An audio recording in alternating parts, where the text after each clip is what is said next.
오늘 시편 105편은 역사 속에서 섭리하시며 언약에 신실하신 하나님의 은혜에 대해 감사의 찬양을 올리는 감사 예배시입니다.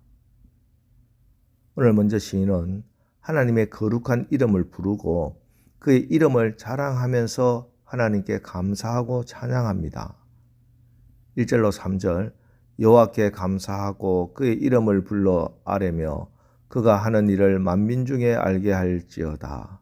그에게 노래하며 그를 찬양하며 그의 모든 기이한 일들을 말할지어다. 그의 거룩한 이름을 자랑하라. 여호와를 구하는 자들은 마음이 즐거울지로다. 그렇습니다. 우리는 늘 하나님의 이름을 높이고 찬양해야 합니다. 하나님의 이름을 거룩히 여김받기를 기도하고 또 그렇게 살아야 합니다. 이것이 하나님 나라 백성된 마땅한 도리입니다. 사실 우리 하나님은 그 이름을 붙일 수 없는 분이시죠. 피조물인 인간이 창조주이신 하나님의 이름을 안다는 것 처음부터 불가능했습니다. 그럼에도 불구하고 하나님이 스스로 나타내시고 드러내 주셨는데 그것을 우리는 계시라고 합니다. 하나님은 어떤 이름으로도 당신을 온전히 표현할 수 없는 분이시지만 인간을 위하여 스스로 드러내 주시고 이름을 붙이시기도 합니다. 아브라함을 위하여 양을 준비하신 하나님은 여호와 이레라는 이름으로 우리에게 드러내 주셨습니다. 기도의 손을 들고 있을 때 승리의 깃발을 휘날리도록 해주신 승리의 하나님은 여호와 니시라는 이름으로 우리에게 오셨습니다. 죽을 수밖에 없는 기도원에게 안심하라고 두려워하지 말라고 죽지 않으리라 찾아오신 하나님의 이름은 여호와 샬롬입니다. 병들고 지친 우리를 치유하시려고 오신 하나님은 여호와 라파 하나님이시고 늘 우리와 함께 하고자 인간이 되시어 오신 하나님 그 이름이 임마누엘입니다. 그리고 우리를 죄에서 구원해 주시고자 오신 하나님의 그 귀한 이름 마태복음 1장 21절 아들을 낳으리니 이름을 예수라 하라. 이는 그가 자기 백성을 그들의 죄에서 구원할 자이심이라 하니라. 귀하신 그 이름 바로 예수입니다. 이렇게 성경에 나타난 하나님의 이름은 모두 다 하나님께서 자신을 알려주심으로 생겨난 결과들입니다. 그래서 우리는 하나님의 이름을 걸고 약속하신 약속, 언약이라고 합니다. 때문에 우리가 하나님의 이름을 안다는 것은 그분의 인격과 그분의 약속을 깨닫고 경험하고 누리게 되었다 하는 것을 뜻합니다.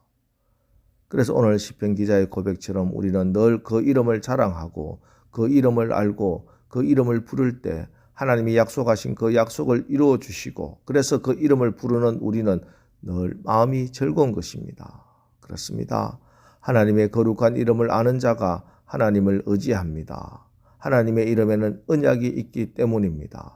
하나님의 이름에는 그가 약속하신 언약을 반드시 지키시는 하나님이시라는 보증이 있기 때문입니다. 오늘 기도하면서 주님의 이름을 묵상하시고 그 이름을 부르십시오. 나를 위해 오늘도 모든 것을 예비하신 여호와 이레 하나님을 부르시고 여호와 니시의 하나님을 부르면서 승리하시기 바랍니다. 여호와 라파 그 언약대로 치유와 회복이 일어나고 여호와 샬롬이 여러분의 마음과 가정과 삶에 임해달라고 그 이름을 기억하면서 기도하시기 바랍니다. 특별히 나를 구원하신 구원자 되신 그 이름 예수, 그 예수님이 임마누엘 되시어 나와 함께 하시고 나와 동행하심을 참으로 감사하며 기뻐하며 기도하시고 여러분의 모든 삶 가운데 구원의 역사가 일어나게 되기를 주님의 이름으로 축원합니다. 오늘 시편에서는 그래서 그 증거로 고백하는 것이 바로 이스라엘 역사, 특별히 요셉을 통한 입애굽과 출애굽의 역사를 노래하고 있습니다.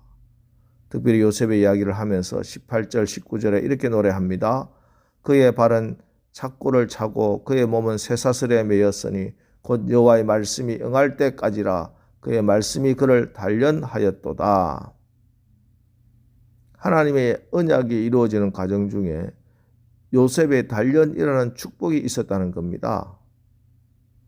요셉은 하나님이 주신 꿈 때문에 시기를 받고 꿈 때문에 우물에 던져지고 꿈 때문에 노예로 팔려가고 낯선 이국 땅에서 누명을 쓰고 옥살이를 하고 13년이라는 긴 시간을 죽은 인생, 없는 인생으로 지냅니다. 총리가 되고 나서도 7년 동안 꿈의 성취는 이루어지지 않았습니다. 20년의 세월을 지나는 동안 요셉은 실패의 대가, 고난의 대가를 지불했고 또 총리의 자리에서 정치를 잘 해야 하는 능력과 리더십의 시험을 받는 대가를 지불했습니다. 그렇습니다. 꿈의 성취자는 과정을 뛰어넘어 가려는 불황당이 아니라 과정을 받아들이는 자입니다. 꿈 때문에 땀과 눈물과 피를 흘리는 것을 개의치 않습니다. 그러므로 여러분 과정을 외면하지 마십시오. 지금 아파도 그것을 사랑하십시오. 그것이 꿈의 성취의 길입니다. 훈련을 감사하고 실패를 감사하십시오. 버려짐과 배반을 수용하십시오. 그것이 내 꿈을 이루고 계신 하나님의 섭리하에 있다는 믿음으로 더욱 기뻐하십시오. 분명 하나님의 뜻대로 살아가는데도 때로는 인생의 고난이 찾아옵니다. 어려움을 겪습니다. 내가 이해할 수 없는 시련을 겪어야 할 때가 있습니다. 왜요? 그 꿈을 담을 수 있도록 나를 만들기 위해서입니다.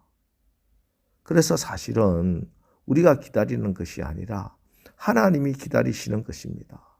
하나님께서 꿈을 주시고 그 꿈을 성취하기까지 내가 다듬어지고 내가 준비된 그릇으로 빚어지기까지 하나님이 기다리고 계시는 것입니다. 요셉은 성경의 인물 중에 상처를 가장 많이 받았지만 또 상처를 잘 처리해서 승리한 사람입니다. 요셉도 인간이었기에 상처는 쓰리고 아팠을 겁니다.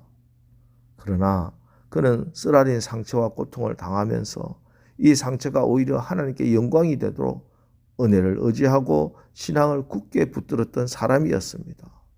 그래서 창세기 45장 5절에 보면 형들에게 요셉이 이렇게 말합니다. 당신들이 나를 이곳에 팔았다고 해서 근심하지 마소서, 한탄하지 마소서. 하나님이 생명을 구원하시려고 나를 당신들보다 먼저 보내셨나이다. 현상적으로 보면 요셉은 팔려왔습니다. 그러나 신앙의 눈으로 보면 하나님이 보내서 온 겁니다. 이건 대단한 신앙 고백이죠.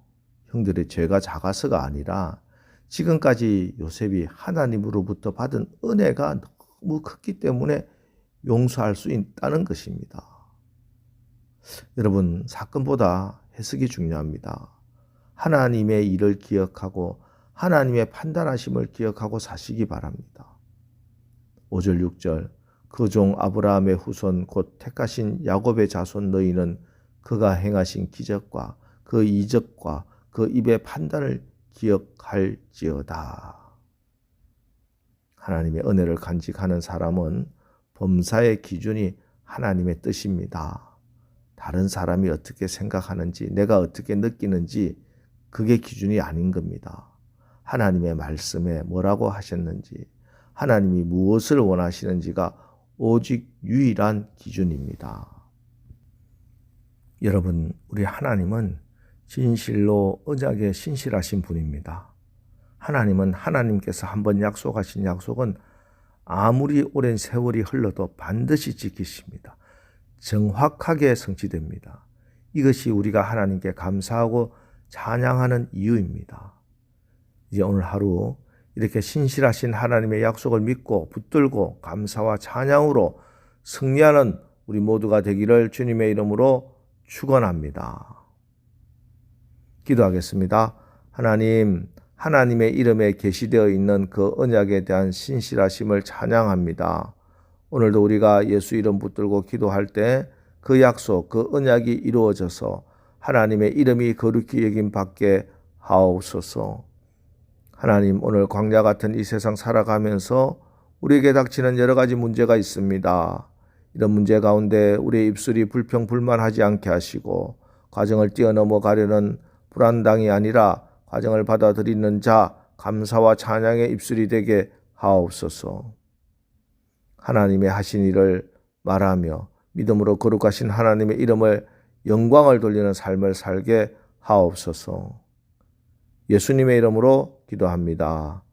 아멘. 자, 이제 오늘 말씀 붙들고 주여 오늘 하루도 하나님의 이름이 거룩히 여김 받게 하옵소서.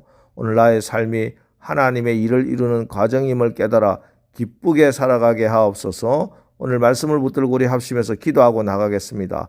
우리 기도하겠습니다.